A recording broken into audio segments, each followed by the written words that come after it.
নমস্কার, ঘরে বাইরে অপর্ণায় তোমাদের সবাইকে স্বাগত জানাই। এইভাবে উচ্ছে বা করলা রান্না করে খেয়ে দেখবে, এটা একদমই তেতো লাগবে না। প্রথমে উচ্ছেগুলো একটু মোটা করে চাকা চাকা করে কেটে নিয়েছি, দিয়ে দিলাম 1/2 টিস্পুন নুন। নুনটা উচ্ছের মধ্যে মাখিয়ে 5 মিনিট রেখে দেবো, যাতে উচ্ছেটা নরম হয়ে যায়। এবার ফ্রাইং প্যানে দিয়ে দিলাম 1 টিস্পুন সাদা তেল। তেলটা গরম হয়ে গেছে, এর মধ্যে নুন মাখানো উচ্ছেটা দিয়ে 5 মিনিটের জন্য ঢাকা দিয়ে দেবো, যাতে উচ্ছেটা একটু সেদ্ধ হয়ে যায় আর হালকা ফ্রাইও হয়ে যায়। এদিকে একটা মশলার পেস্ট তৈরি করে নেব। দিলাম 4-5 কোয়া রসুন, 1/2 ইঞ্চি আদা, একটা কাঁচা লঙ্কা আর সর্ষে গুঁড়ো পাউডার একটু আমি নুন দিয়ে ভিজিয়ে রেখেছিলাম, সেটা দিয়ে দিলাম। এবার এটা একটা মিহি পেস্ট তৈরি করে নিলাম। 5 মিনিট হয়ে গেছে, ঢাকাটা নামিয়ে দিলাম। এটা হালকা ফ্রাইও হয়ে গেছে, এবার আমি এটা নামিয়ে দেব। ফ্রাইং প্যানে দিয়ে দিলাম 2 টিস্পুন সর্ষের তেল। তেলটা গরম হয়ে গেছে, এর মধ্যে দিলাম 1/2 টিস্পুন কালো জিরে।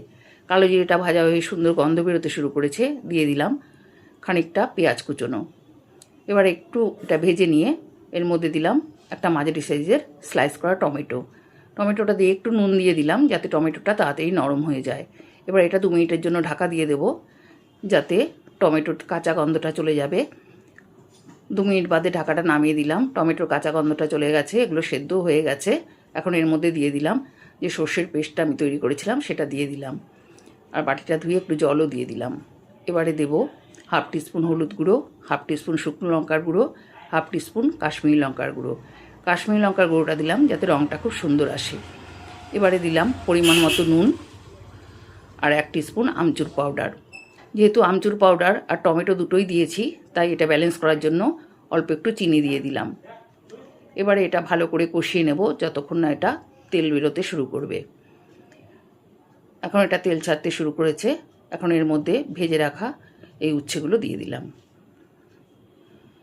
এবার এটা মিশিয়ে নিয়ে অল্প একটু জল দিয়ে দিলাম। জল দিয়ে এটা 2-3 মিনিট ফুটিয়ে নেব। 2-3 মিনিট রান্না করে নিয়ে এবার আমি এটা সার্ভ করে দেব। রেসিপিটা ভালো লেগে থাকলে লাইক, কমেন্ট, শেয়ার করে চ্যানেলটিকে সাবস্ক্রাইব করে দেবার অনুরোধ রইল।